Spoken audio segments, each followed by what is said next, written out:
ele vai falar sobre as epifanias, que nós já falamos, não é? Quando ocorre uma epifania, isso nos machuca, isso nos dói. Ele conta a história de uma cantora country norte-americana que escreve um livro, e ela diz que ela já estava com uma carreira realizada, já tinha um certo nome, mas tinha uma cantora que ela considerava que era muito melhor do que ela, e que ela sonhava em fazer o que aquela cantora fazia, canções autorais de alto nível, música de qualidade. Ela não queria sucesso, nem esse era o seu objetivo principal. Ela queria aportar alguma canção, música de qualidade ao mundo. E que um dia ela sonhou que ela estava sentada num grupo, 3 pessoas, e havia essa cantora que ela admirava e um cidadão, um ancião entre as duas, chamado Art. E ela tenta participar da conversa. Esse Art estava conversando animadamente com a cantora que ela admira, ela tenta interferir na conversa, dá um palpite. Esse Art olha para ela de cima a baixo e diz: nós não aceitamos diletantes. Não converso com diletantes. Sabe o que é um diletante? É um amador. O cara que não se compromete com nada, leva o seu sonho na brincadeira, trabalha quando sobra tempo, se sobra tempo. Quando começa a aprofundar, ele arruma alguma coisa para fazer para não ir adiante. Eu já não converso com diletantes. Ela diz que esse sonho foi tão violento, fez com que ela se sentisse tão humilhada, que ela se olhava no espelho e lembrava as palavras do Arte. Você é uma diletante.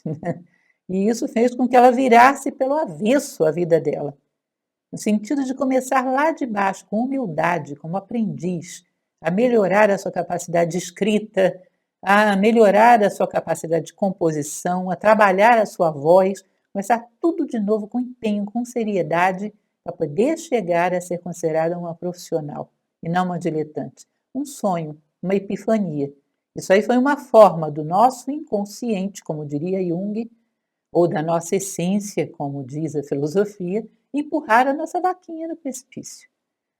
Desperta, como nós já dissemos, humildade, senso de realidade e humilhação. Você se sente humilhado. E isso é bom, porque desperta a garra e a vontade para reagir. Não, não vou ficar nessa. Eu vou sair daqui e vai ser agora.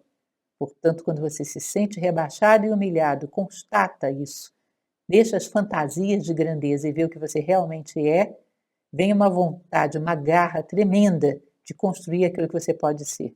1000 vezes um deserto no mundo real do que um castelo no mundo da fantasia. E às vezes essa epifania faz isso, vai lá e puf, estoura a bolha do nosso sonho. E a gente cai duramente no deserto. Mas é bom, deserto é terra firme. Dá para a gente começar a construir alguma coisa sólida, consistente, real e necessária. Começa o nascimento da vontade humana. Profissional não se distrai e é duro consigo mesmo, é corajoso. Ele faz um sacrifício de muitas coisas, de uma vida banal, de uma vida cheia de excessos, de satisfações pessoais, de uma vida onde ele faz o que os outros gostam para ser admirado, para ser bajulado. Ele abre mão de muitas coisas, mas ele diz: olha, isso não é o pior. O profissional, na verdade, leva esses desafios facilmente, na brincadeira. Ele sabe que duro mesmo é confrontar as suas próprias dúvidas e as suas próprias sombras, seus próprios demônios internos, constantemente tentando derrubá-los. O mais difícil é exatamente manter essa convicção no plano mental. Eu sempre ensino aos meus alunos que a vontade é um atributo tão poderoso que para a Índia eles consideram como o mais divino do homem. Eles chamam de Atma, é o ápice da estrutura humana, é a parte de Deus em nós. E a vontade é construída no nosso nível com 2 coisas: decisão no plano mental e perseverança e constância no plano físico. Eu quero ser um ser humano melhor. E no plano físico, trabalhando sem pressa e sem pausa. Se alguém quiser te deter, primeiro pode atacar você no físico, te segurar e fazer você perder o ritmo. Bom, é meio chato, mas já já você recupera. Ou te ataca no plano mental e coloca um será. Será que é isso mesmo? Vale a pena se tornar um ser humano melhor? Olha, que os seus colegas de faculdade tudo estão fazendo fortuna, são super admirados, e você nessa. Olha, pensa bem, se você disser será, perdeu tudo. Entende? Portanto, é onde você mais tem que cuidar. Isso acontece até como estratégia internacional em tempos de querer minar um outro país. Um país esperto adota uma estratégia muito maquiavélica quando quer minar as forças de um outro país. Pode ir lá e confrontá-lo militarmente, fazer com que ele quebre o seu ritmo de crescimento. Isso causa prejuízo, não nego. Mas pode entrar lá no plano mental e fazer ele se envergonhar de tudo aquilo que é símbolo, que é mito, que é identidade. Recordo que quando termina a Segunda Guerra Mundial, o Japão arrasado, o imperador vem e mostra as armas, o pente, o espelho de Amaterasu, a deusa Sol, e diz: olha, nós somos filhos do Sol, nós podemos. Nós vamos iluminar tudo isso aqui, nós somos filhos do Sol, vamos reconstruir. E olha a velocidade do crescimento do Japão. Os mitos se vivem. Agora imagina, ao invés de boicotar as ações concretas do Japão, entrar lá no imaginário coletivo e começar a fazer as pessoas pensarem que esse negócio de Amaterasu é uma palhaçada. Que sol, você é filho do sol? Ninguém é filho do sol, você é o quê? Você é planeta, você é cometa, você não é nada disso, isso é ridículo. Olha que você está caindo numa historinha para ninar criança. Quem é você para acreditar nisso? Começar a alienar a pessoa desses elementos sutis, que são mitos, são a identidade. E às vezes atacando folclore, atacando mitologia, atacando tradições, mina a decisão. O resto é muito fácil. O resto é muito fácil. Você desmorona rapidamente. Portanto, vontade é decisão no plano mental. Eu quero sair daqui maior do que eu entrei. Eu quero aportar dando meu recado ao mundo. Né? Aquilo que Marco Aurélio, o grande imperador filósofo, dizia. A morte de um único homem me empobrece, porque significa um universo ímpar e irrepetível, com o qual eu deixei de travar contato. Se eu não disser a minha palavra, muita coisa pode ser perdida no mundo. Se eu não disser minha palavra, a sinfonia, a música, a canção da vida vai ser bem menos bela. Vai faltar essa nota, esse aporte que eu trouxe. Eu não aceito outra possibilidade. Eu vou sair daqui tendo dito a minha palavra sagrada, meu hieros logos, como diz o Dhammapada budista, mais do que 1000 palavras sem sentido. Vale uma palavra que traz consolo a quem a ouve. E eu disse a minha. Eu entreguei, eu dei o meu recado. Isso é minha decisão. Se eu não deixo entrar dúvida aí, ninguém te segura. E é uma potência a vontade humana. Onde há vontade, onde há uma vontade, há um caminho, diz o dito popular. E diz muito acertadamente. O símbolo da vontade é Excalibur, cravada na pedra até a empunhadura. Por muito dura que seja uma rocha, uma espada bem temperada é capaz de atravessá-lo. Não há nada no mundo material que seja capaz de se opor a uma espada bem forjada da vontade humana. Isso é Excalibur.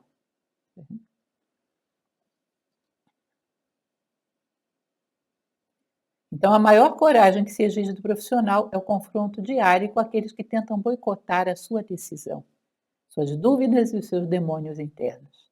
E isso faz dele um sujeito forte. Porque se vence aí, meu caro, é difícil ser derrotado em outro ponto.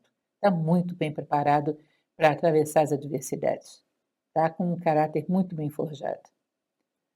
Então, o profissional, recapitulando, ele é capaz de adiar a gratificação, ele está feliz pelo que o dia de hoje deu, ele não espera amanhã. Leiam Ítaca, para vocês verem, cada dia da viagem te torna pleno, você não fica ansioso esperando a chegada em Ítaca, cada dia da viagem te torna pleno, não é ansioso por nada, ele está totalmente entregue ao momento presente, à vida presente. Essa capacidade de adiar a gratificação, Précio sempre fala sobre isso, porque é citada por Krishna no seu diálogo com Arjuna, no Bhagavad Gita indiano. E todos nós temos direito ao trabalho e não ao fruto. O fruto pertence à mesma fonte que nos deu a inspiração. A inspiração vem do todo, nós somos veículos, temos direito de participar desse plano da natureza.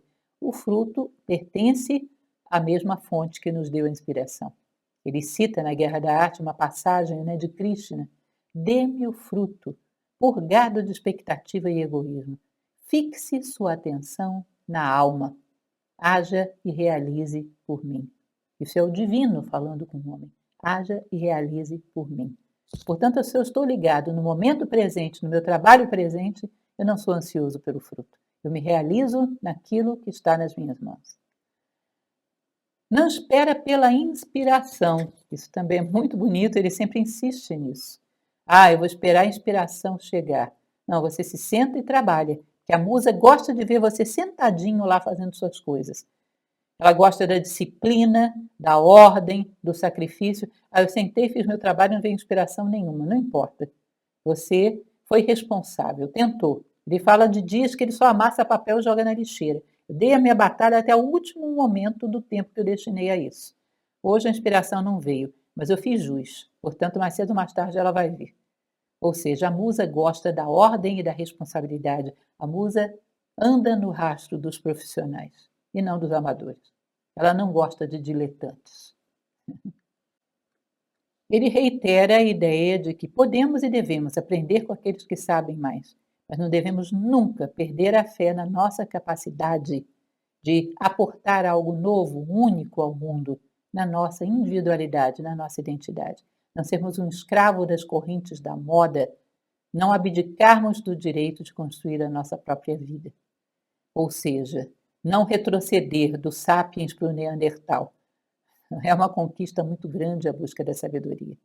E só a busca já dá a nós uma capacidade de conexão com coisas que são tremendamente inspiradoras, para nós e para aqueles que verão esse mundo através dos nossos olhos.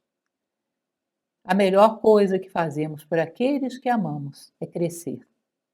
E só assim podemos garantir a eles que sempre estaremos com eles, nosso amor vai ser de qualidade, também dá a eles um referencial de vida que vale a pena. Melhor coisa que podemos fazer por aqueles que amamos, crescer como seres humanos. E aí ele insiste na questão da iconização. O que é iconização? Idolatria. Toda pessoa responsável, ou seja, todo profissional, odeia ser idolatrado. E ele, quando começa uma coisa muito efusiva, muita bajulação à personalidade dele, ele se retira. Recordo que uma vez, num documentário, eu ouvi o nosso muito querido Nelson Freire, pianista maravilhoso, dizendo que quando os aplausos começam a ser demais, ele prefere se retirar. Porque o mérito não é dele, o mérito é da música. Isso é um profissional, um senhor profissional. O profissional não gosta que ninguém o idolatre. O profissional ele tem muita disposição para ensinar aos demais tudo o que ele tem. Ele adora, ele não cobra royalties nem direitos autorais. O que Prescott está fazendo nesse livro é exatamente isso, ensinar, dar de mão beijada tudo o que ele adquiriu por experiência própria para se tornar um profissional.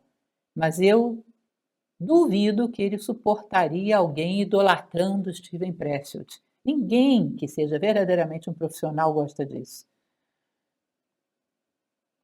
Ou seja, não por razões egoístas, mas por saber quão destrutiva é a dinâmica da iconização para quem iconiza. Ou seja, o profissional não deixa que façam isso com ele. Sabe que isso vai tornar a pessoa um débil. Ou seja, eu não faço porque eu não sou Steven Pressfield, ele é muito especial. Não, ele é um homem como você. Se ele fez, você também pode fazer. Então, eu não deixo que me idolatrem.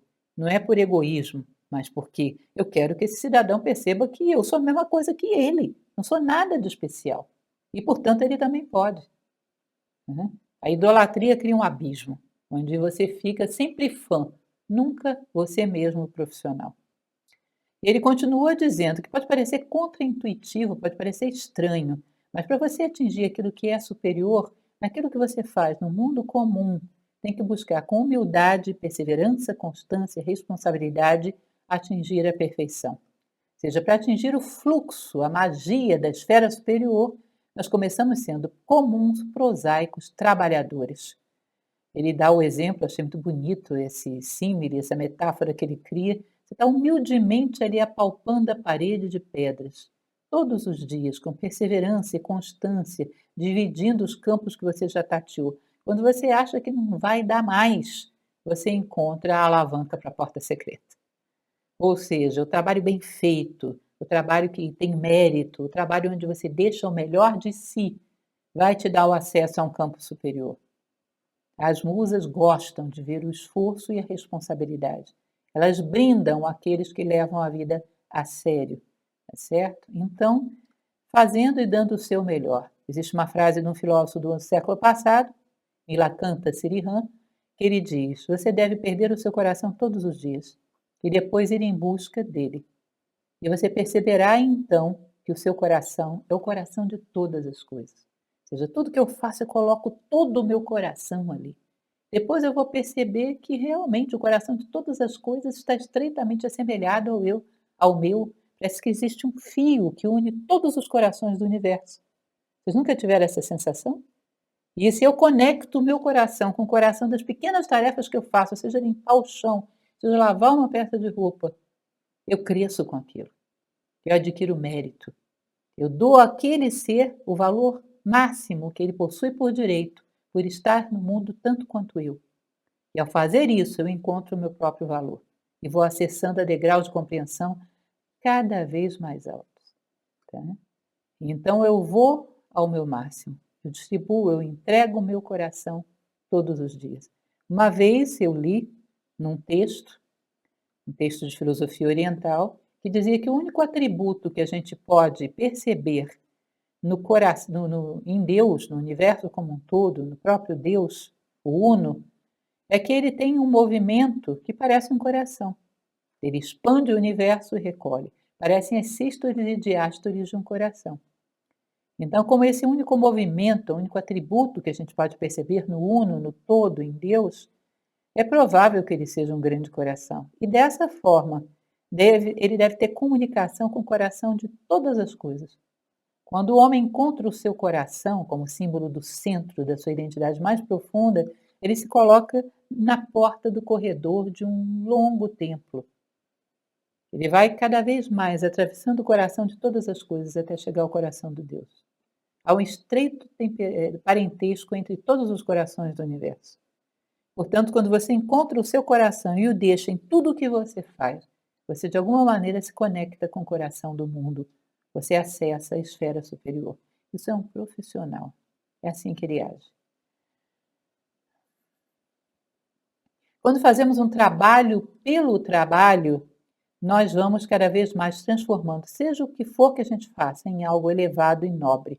Vocês já devem ter ouvido falar daquela pessoa numa empresa que, por alguma razão, tiraram, ele fazia, tinha um grande departamento, era gerente de um grande departamento, por alguma razão tiraram ele e colocaram para trabalhar no último subsolo cuidando de um arquivozinho. Tá bom, jogaram ele lá.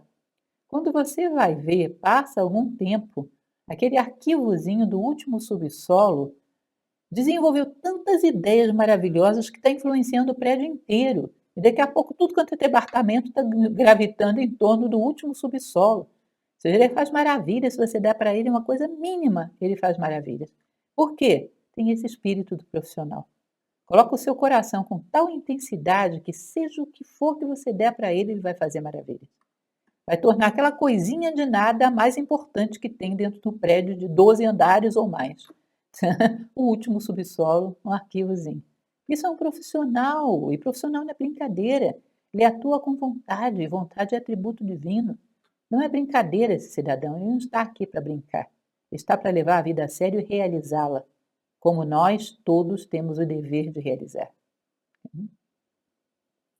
Então, isso se transforma numa prática, e essa prática de atuar no mundo dessa maneira te dá uma estabilidade emocional fora do comum.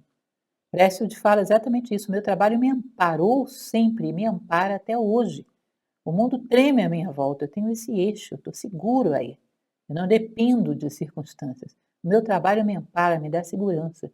O que sobrar no mundo, eu vou beneficiar. Se eu sobrar também, evidentemente. Sempre dou um exemplo em sala de aula, que é você imaginar uma estátua em cima de uma mesa, e essa mesa tem 4 pernas.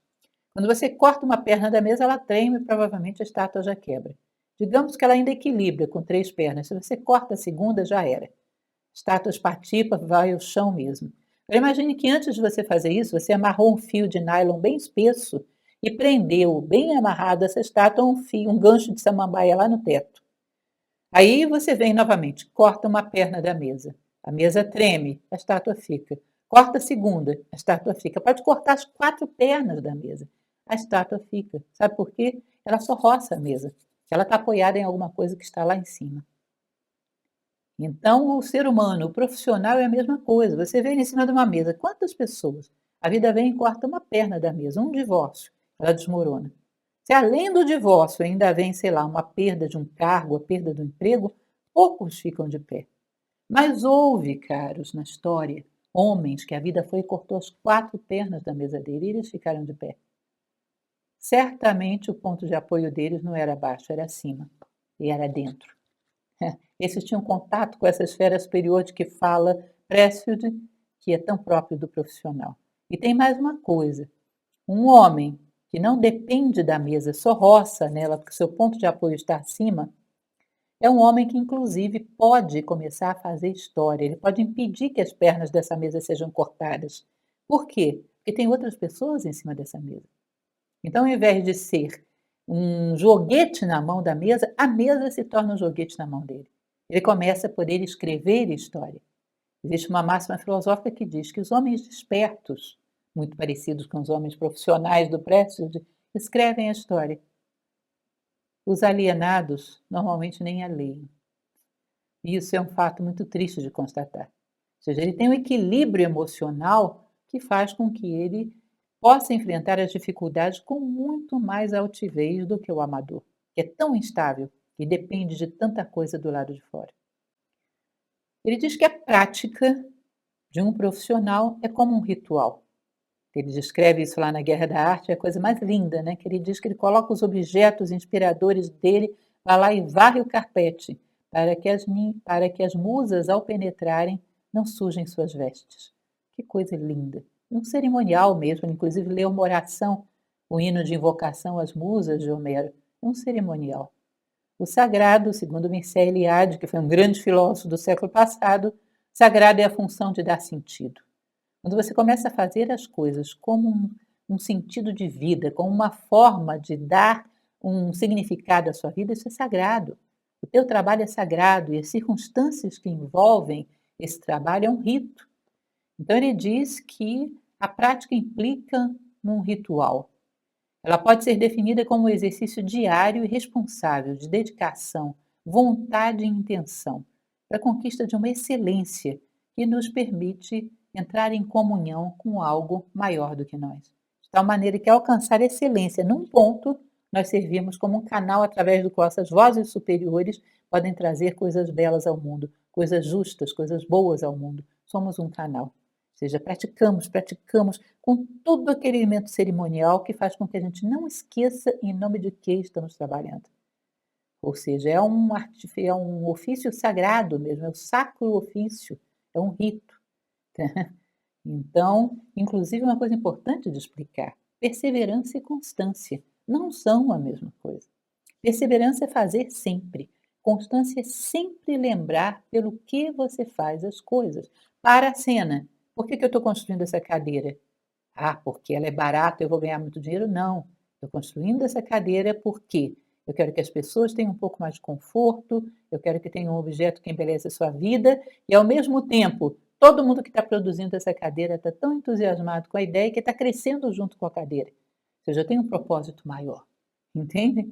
Todo momento você parar e poder recuperar o porquê você faz as coisas. Em última instância, onde eu quero chegar com isso na minha vida. Esse ato desse momento não está solto. Ele está conectado com o propósito da minha vida. Perseverança, fazer sempre. Constância, sempre lembrar pelo que você faz. Daí a necessidade do rito. Você ter ali elementos e um comportamento que evoquem em você uma postura. Imagina você uma coisa interessante. Quando você está sentado na cadeira, sozinho, relaxado, que às vezes a gente relaxa até demais, né? Não tem uma postura muito adequada, está ali todo torto. De repente entra na sala uma pessoa que você respeita, você altamente se posiciona, né? Automaticamente se posiciona. Por quê? Você sabe que existe uma forma que é adequada para estar em contato com alguém que você realmente admira, que você realmente respeita. Não é uma formalidade. É que o que essa pessoa representa para você tem a ver com essa forma que você tomou. A forma tem um significado muito grande. Portanto, se eu sou, como o Précio, do escritor, se eu tenho todo o meu ambiente de trabalho organizado, com aqueles elementos que são símbolos que me trazem inspiração, isso é uma forma altamente adequada para que você possa canalizar alguma coisa digna, alguma coisa que você respeite, que seja digna de ser passada ao mundo. Existe inclusive um conto que é muito interessante, aqueles que me seguem devem ter ouvido já 1000 vezes, que diz que houve um rei que teve um sonho. Chamou um adivinho E esse adivinho, seu conselheiro, disse: Olha, esse sonho é uma desgraça, majestade. O quê? O que que significa esse sonho? Esse sonho significa que o senhor vai ver a morte de todos os seus parentes e entes queridos. Nossa, que coisa horrível! Como é que você me fala uma coisa horrorosa como essa? Guardas, deem 10 chibatadas nesse homem. E manda chamar outro conselheiro.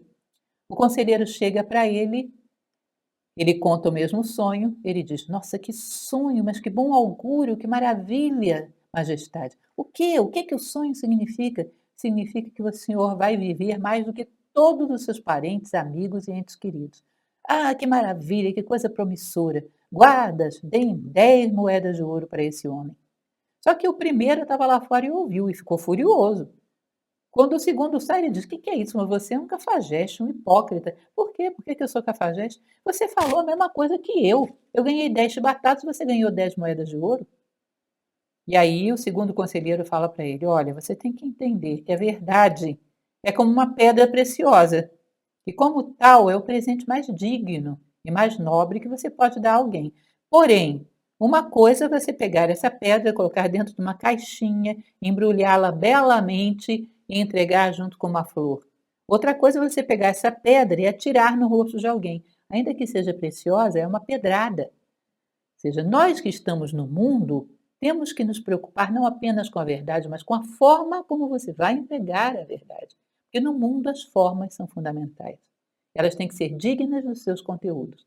Isso tem tudo a ver com o que eu presto de estar falando aqui. Eu quero canalizar alguma coisa nobre que dê sentido à minha vida, tudo tem que ser muito bem organizado para isso. Limpo, organizado e inspirador. Daí que é uma coisa que sempre falo e eu acho sumamente importante, hoje não é mais tão valorizada, é a ideia do símbolo. Uma vez entrei numa loja de decoração, de objetos de decoração, que tinha 2 andares, cheia de objetos. Eu saí de lá extremamente frustrada, porque não havia nada que fosse símbolo de nada.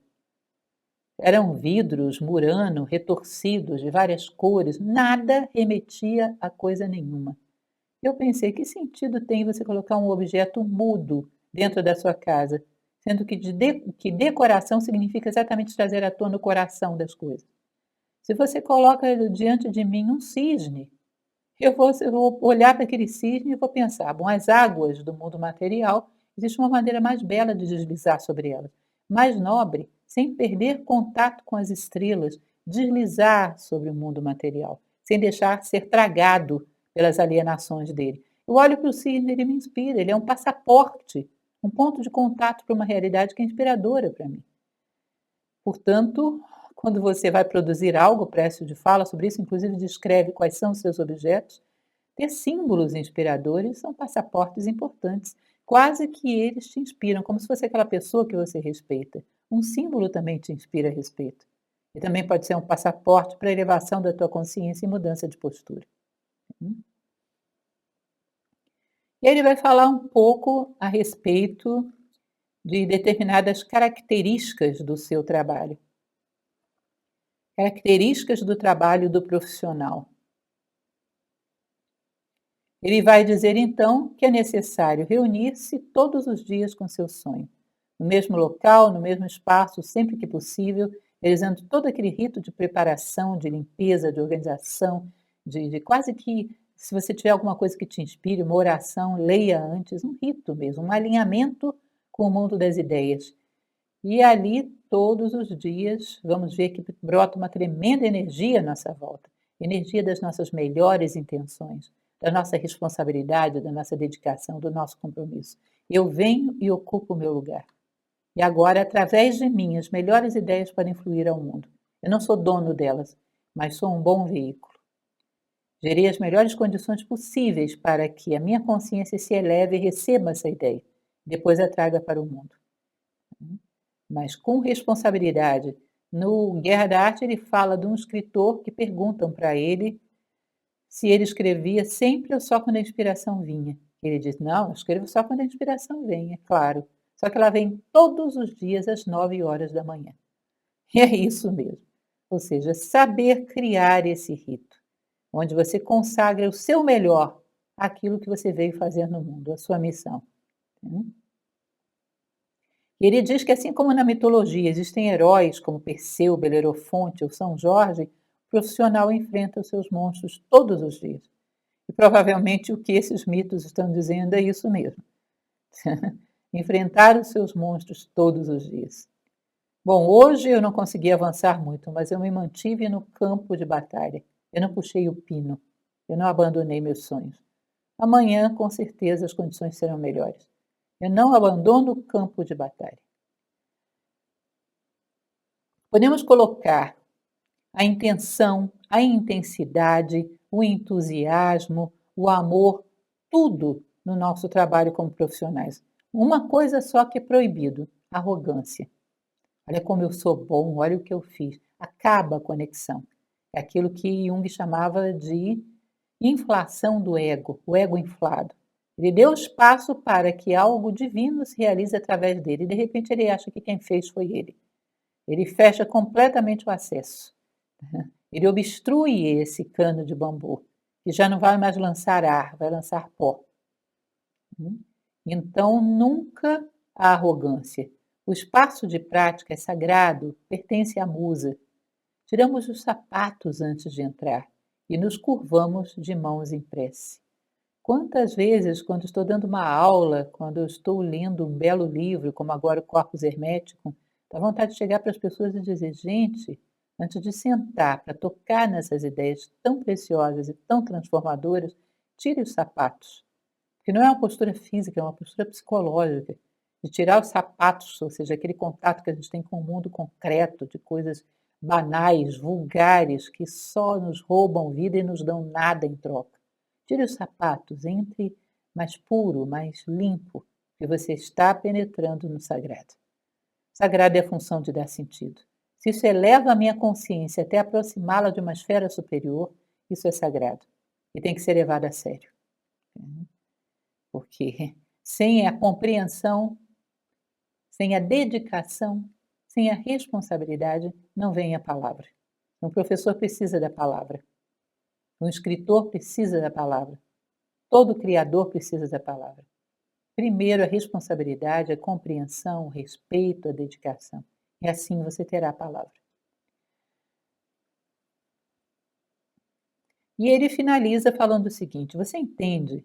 Você entende que você pode desvendar o mistério da vida através da ordem? Ou seja, que a ordem e a retidão de intenções abrem um canal entre o mundo das ideias e o plano concreto, e você se torna um pontífice, com a cabeça no céu, os pés na terra, e o mistério flui através de você. E ilumina o mundo através de você, e você faz diferença. Sempre conto uma história, também bem comum nas minhas palestras, que na Batalha de Maratona, os atenienses lutaram contra os persas e os persas eram muito mais numerosos. Eles tinham instruído os atenienses que, se até o pôr do sol do terceiro dia eles não voltassem, é porque eles tinham sido derrotados. Que as mulheres, crianças, idosos que tinham ficado lá pegassem os símbolos sagrados e queimassem a cidade, para que a cidade não fosse profanada pelos persas. Acontece que, por esses mistérios da história, sempre o mistério, né, os atenienses vencem. E já era manhã do terceiro dia.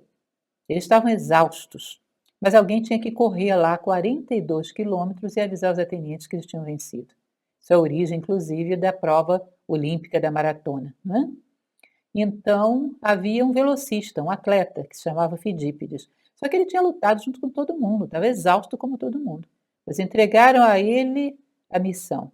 Fidípides, corre lá e diz que vencemos. Fidípides, exausto do jeito que estava, não pensou duas vezes, começou a correr. Correu 42 quilômetros. E antes que anoitecesse, ele chegou a Atenas e disse: Nenike kamen, vencemos. E tombou morto. E eu fico pensando nisso em relação àquela frase do budismo: mais do que 1000 palavras sem sentido, vale uma única palavra que dá consolo a quem a ouvem. A nossa palavra, Nenike kamen.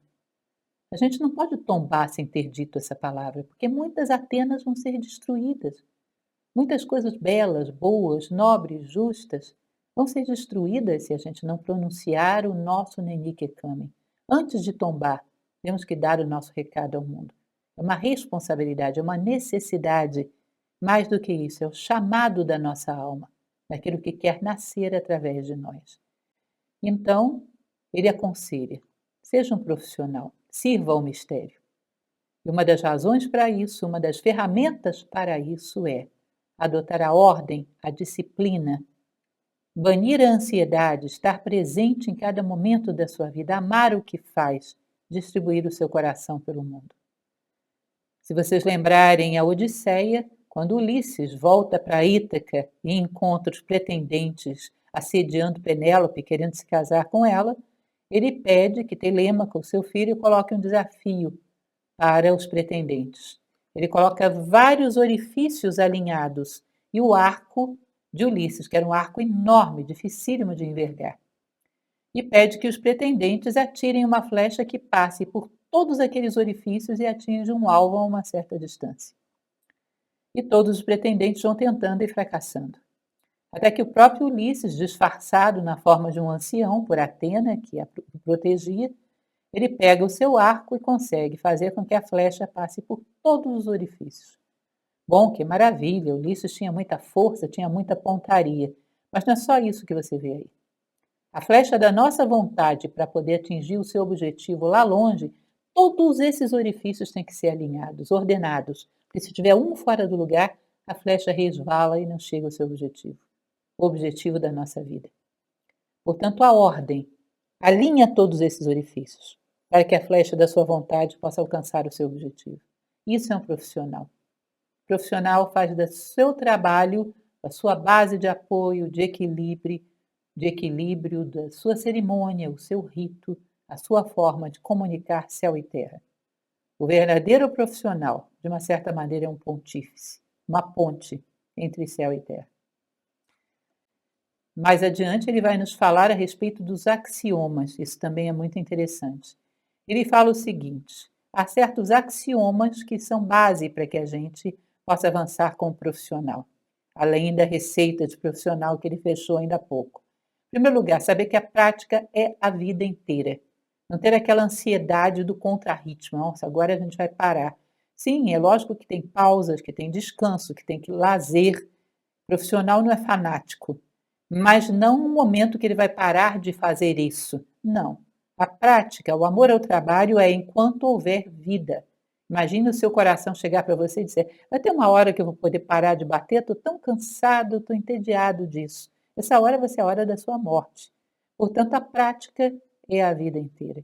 Eu deixarei de ser um profissional quando o meu coração, que é um baita profissional, parar de bater. Juntos. Antes disso, perseverança e constância, decisão, ritmo. E com um amor enorme por aquilo que eu faço. E um desejo enorme de trazer à luz aquilo que a natureza espera que eu traga à luz.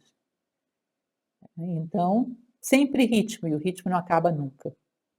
Ele conta de um experimento que uma amiga faz nos Estados Unidos, que eu achei bastante interessante. Ela ensina improviso e diz que ela faz as pessoas imaginarem uma caixinha, que tem uma caixinha na mão delas, e que elas imaginem que estão abrindo a caixinha e a pessoa tem que descrever o que tem lá dentro.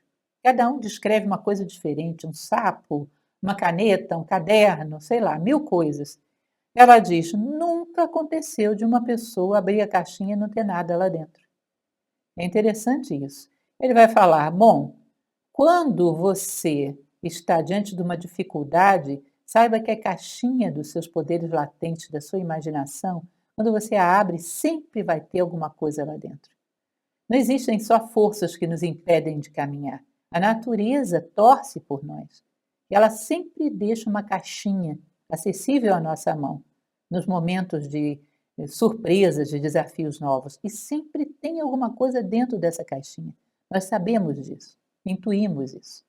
Na hora da dificuldade, quando abrirmos a caixinha, haverá lá alguma coisa que pode nos ajudar a caminhar. Então, os axiomas que ele fala são 5. Primeiro, vá além de si mesmo. Ele diz que um escritor, por exemplo, é capaz de criar personagens mais inteligentes e melhores do que ele mesmo.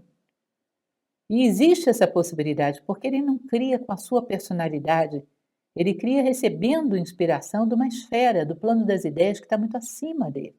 Portanto, ele pode criar coisas que lhe surpreendem, coisas que vão muito além das suas possibilidades como pessoa. Eu já vi atores dizendo: "Os meus personagens eram todos muito melhores do que eu". É um pouco amargo isso, né? Essa pessoa deveria ter procurado crescer, mas a verdade é que um criador inspirado, a sua obra é sempre maior do que ele. Eu sou professora há 31 anos. Vou dizer para vocês que os meus melhores exemplos foram criados em situações em sala de aula, para atender a angústia de algum aluno, a pergunta de algum aluno. Eu abria a caixinha e sempre tinha coisas lá dentro. Eu acho impressionante, porque às vezes eu ouço alguma coisa gravada de alguma aula minha, eu fico aprendendo comigo mesma. Nossa, que incrível isso! É como se de alguma maneira, quando você assume esse sacerdócio que é ensinar, você se colocasse como um canal e tem acesso a ideias, a saídas, quando você ama o que faz e é pura entrega, a coisas que são maiores do que você. Depois você fica ouvindo e aprendendo de si próprio. É muito interessante isso. Portanto, esse primeiro axioma dele, o profissional vai além de si mesmo. A sua obra o supera. E isso é mais do que comprovado ou comprovável. O segundo axioma dele, escreva sobre o que não sabe, crie sobre o que não sabe. Isso é um negócio muito interessante. Ele diz que no momento de dificuldade da vida dele, no momento de encruzilhada da profissão dele, não sei por que ele teve a inspiração de escrever sobre uma pessoa encarcerada, um prisioneiro, preso em um local há muito tempo. E ele nunca tinha nem visitado ninguém em prisão, não sabia nem como era. E ele aceitou aquela proposta da imaginação dele e escreveu um roteiro com essa ideia, onde ele mergulhou a fundo e pegou tudo que a sua imaginação sugeria. Diz que quando ele apresentava esse roteiro a pessoas, aos seus amigos, as pessoas puxavam ele para o canto e perguntavam: Pressfield, quanto foi que você teve preso? Ou seja, capacidade de imaginação, talvez ele tenha visto até mais detalhes simbólicos do que uma pessoa que estava lá dentro. Ou seja, avance, não fique só repetindo essas coisinhas batidas que a vida, que você foi capaz de captar da vida, porque ela sempre te oferece muito mais. Avance, vá no desconhecido, faça perguntas à vida. Seja destemido, seja corajoso, avance no mistério e pegue daí coisas que você possa trazer ao mundo, trazendo benefícios a si próprio e aos demais.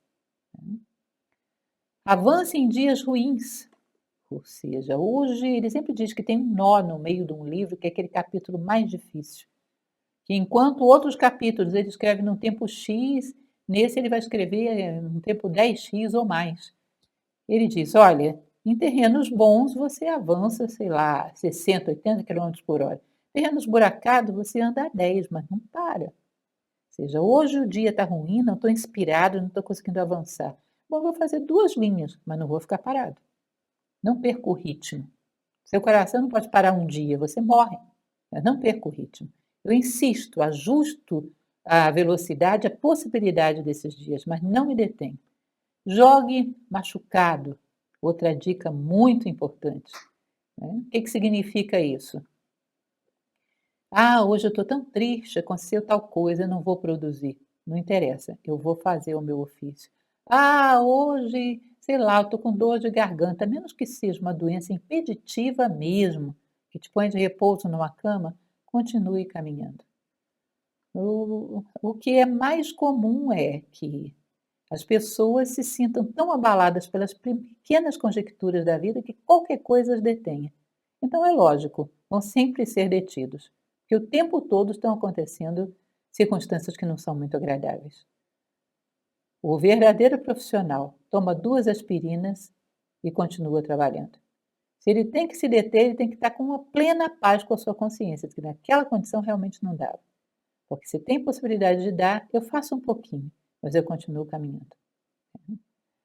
Ele vai dizer então que nossa obrigação dos dias pouco inspiradores é manter a compostura e continuar trabalhando. Continue escrevendo, continue compondo, continue filmando.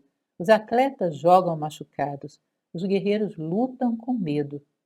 O profissional toma 2 aspirinas e vai em frente. Não seja tão suscetível. Né? Sejam quais forem as circunstâncias. Bom, num jogo, muitas vezes um atleta está machucado e continua em campo pelo seu time. A gente não faria isso pelo nosso sonho, pelo mistério, pela possibilidade de alcançar o nosso ideal humano? Evidente que sim. Isso é um propósito muito grande para sermos detidos por coisas muito pequenas. Manter-se na cela. Ele fala que tem uma amiga que trabalha com saltos em obstáculos, com cavalos. E diz que o maior terror é, às vezes, você olhar para aquele muro na sua frente e um animal enorme ali indo na direção do muro, o desespero de medo que dá. Dá vontade de saltar da cela. Ela fala: mantenha-se na cela, concentre-se no que você vai fazer. Seja o que for, não coloque a possibilidade de saltar da cela. Isso vai te debilitar e vai gerar pânico. Não sei se vocês entendem que se a gente abre uma rota de fuga na nossa mente, nós colocamos tudo a perder. Nossos filhos, quando não querem ir para o colégio, é engraçado, né? Se você coloca leve possibilidade de que se ele tiver dor de garganta, ele não vai para a aula, ele vai ter dor de garganta. Que a mente entra nessa possibilidade com tudo e faz acontecer. E assim nós adultos também clonamos essa mesma armadilha infantil dos nossos filhos. Você tem uma mínima possibilidade de não realizar o teu trabalho naquele dia, essa coisa vai acontecer. Porque a resistência vai entrar aí com tudo e vai criar essa possibilidade. Tá? Então, você não pode admitir. Aconteça o que acontecer, eu vou me manter na cela. E vou olhar para a minha tarefa e eu vou fixar minha atenção aí. Porque aí, em geral, não acontece nada. Se eu digo, aconteça o que aconteceu, eu não largo essa cela, não vai acontecer nada.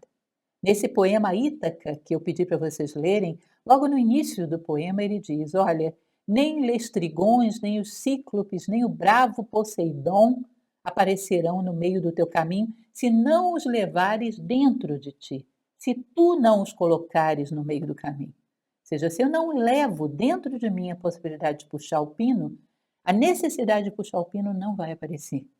Tá? Então mantenha-se na cela. Não abra frestas de possibilidades de desistir, porque você vai desistir. A resistência vai te empurrar para essa rota de fuga se você deixar a porta aberta. Continuando, ele vai dizer que ele tem a sua forma de contato com esses poderes invisíveis, essas musas, essas forças que torcem para dar o seu recado ao mundo através da tua voz, através do teu nome, através das tuas palavras. Ele sabe que há resistência, mas também há forças benignas torcendo. Na Guerra da Arte ele fala isso de uma maneira muito bonita, que as musas estavam soprando a Quinta Sinfonia em 1000 ouvidos, mas só Beethoven foi capaz de ouvir e concretizá-la. Ou seja, essas forças torcem por você. E quando você mostra o seu currículo de pessoa séria, responsável, profissional, elas investem em você. E a inspiração sopra os teus ouvidos. E você realiza a si próprio e a necessidade do mundo. Porque a realização de um homem sempre coincide com a necessidade de muitos outros. Não existe acaso, o mundo não é caos, é cosmos. A realização de um homem coincide com a necessidade de muitos outros. Quando você tem necessidade de oferecer, pode ter certeza que tem muita gente com necessidade de receber. E ao se realizar, você aporta um grande valor ao mundo. Humildade, disciplina, esforço da mente e esforço da vontade. Ele fala que no mundo hebraico, na tradição judaica, existe um código de disciplina que é chamado de Mussar. Esse código de disciplina diz que o principal da guerra é você identificar o pecado e eliminá-lo. Ele traduz isso da seguinte maneira: esforço disciplinado, humilde e aberto da mente e da vontade. Localizou a resistência, bate. E nunca espere que você venceu a resistência. Ela vai estar te esperando em todo o café da manhã. Localizou um elemento que você percebe que, por muito disfarçado que esteja, está tentando desviar você do caminho da sua realização, bate. Ou seja, sem contemplações. Se existe uma barata pousada no seu braço, você olha para ela e diz: ah, daqui a pouco eu tiro? Não. Existe até uma palavra para isso, né? Ah! E joga a barata longe. Ou seja, tolerância zero para a barata no seu braço. Tolerância zero para aquilo que está tentando te roubar a missão da tua vida. Localizou, pá, código Mussar, corta.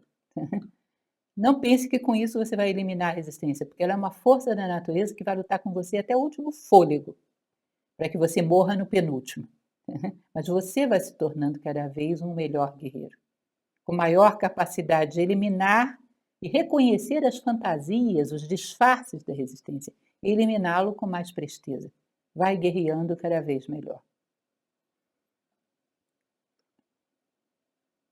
O choque que acontece dentro de nós, por isso ele gosta tanto daquele épico indiano, Bhagavad Gita. Steven Pressfield escreveu um livro que é A Lenda de Beggar Vence, que nada mais é do que uma adaptação do Bhagavad Gita ao século XX.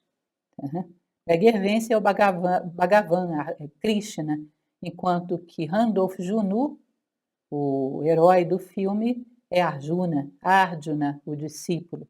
Se vocês assistirem, em português se chama Lendas da Vida. Esse filme, que tem Matt Damon, Will Smith, ele é uma montagem em cima do livro de Pressfield, A Lenda de Beggar Vence. O Bhagavad Gita é uma luta interior entre os nossos Kauravas e os nossos Pandavas, entre os nossos vícios e as nossas virtudes, entre a nossa necessidade de realização e a resistência. No fundo, disso se trata. Viemos aqui para travar com sucesso essa batalha e entregar aquilo que viemos dar ao mundo. Não podemos tombar sem dizer o nosso Nenike Kamen. O choque é épico e interno, ele diz, como diria Jung, entre o ego e o self, sendo que o que está em jogo são as nossas vidas. E a vida das pessoas que estão à nossa volta. E agregar valor ao mundo, justificar o investimento que a natureza fez em nós. Porque a nossa vida, como eu já falei, custa à natureza. Nós deveríamos devolver a ela mais do que recebemos. Devemos nos alinhar com os propósitos dela e a caminhar lado a lado, ajudá-la a cumprir os seus propósitos. E aí ele cita a jornada do herói, que nós conhecemos como monomito, que está na obra de Joseph Campbell, O Herói de Mil Faces. Ele diz o seguinte: o viajante, primeiro, ele enfrenta um chamado, resiste, aí ele é empurrado, alguém empurra a vaquinha dele no precipício, aí começa o processo da viagem, vai enfrentando dificuldades e, ao superá-las, vai crescendo, até que vem o sofrimento principal, o maior perigo, e ele passa por ali, consegue ser vitorioso, renasce vitorioso e volta para casa trazendo o elixir. Esse elixir é o aprendizado que ele tirou da sua viagem, para distribuir para todos no mundo onde ele se encontra. O monomito é a vida humana, é a jornada do profissional. Ele vai dizer que o viajante volta para casa após anos de exílio, lutas, sofrimentos e dá um presente ao povo. Esse presente é aquilo que o herói viu, suportou e aprendeu. Mas não é material bruto, não são coisas. É o minério refinado em ouro pelas mãos hábeis e amorosas do herói, viajante, artista, do profissional. Ele não traz coisas para dar de presente, ele traz uma experiência de vida, que é o ouro filosofal. É uma maneira de fazer com que a trajetória daqueles que o seguem seja muito menos sofrida, caia em menos buracos. E aqueles que o seguem não tenham que começar do zero, já saibam a receita para superar uma série de obstáculos do caminho. E isso é a busca do profissional. E por fim, eu encerro essa nossa conversa, que já vai um pouco longa, né? Com aquelas frases dele que eu tanto amei. A dor do ser humano é que todos somos anjos aprisionados em vasos de carne. Entenda isso. Não há que sacrificar o seu vaso de carne, ele é um veículo, ele é útil, se você o domina. Como aquele veículo que está estacionado na minha garagem, ele é muito útil, eu cuido dele, mas eu o domino. Ele não me leva onde ele bem entende, ele me leva onde eu quero ir. Se eu tenho um objetivo, eu tenho um propósito, esse veículo me transporta até lá. Assim é com esse nosso veículo aqui. Não sejamos escravos dele. Não deixemos ele nos levar onde ele bem entende. A dor do ser humano é que todos somos anjos aprisionados em vasos de carne. O vaso serve à flor, e não o contrário. Liberte-se e abra caminho. Esse é, então, um conjunto de instruções que ele nos deixa para sermos profissionais. Cuidado com aquele ditado popular, que uma andorinha não faz verão. É sempre uma andorinha que parte na frente e mostra que os verões são possíveis, para que as outras depois se sintam incentivadas e vão atrás. É sempre uma andorinha que prova que é possível ser um profissional, para que as outras depois, baseadas nesse exemplo, vão atrás e abram caminhos. É assim que nascem verões. Começa por uma andorinha que visualiza no seu horizonte de possibilidades um verão. Isso é o profissional. Muito obrigada e eu espero que essa nosso bate-papo seja fonte de muitas reflexões para vocês. Um grande abraço a todos.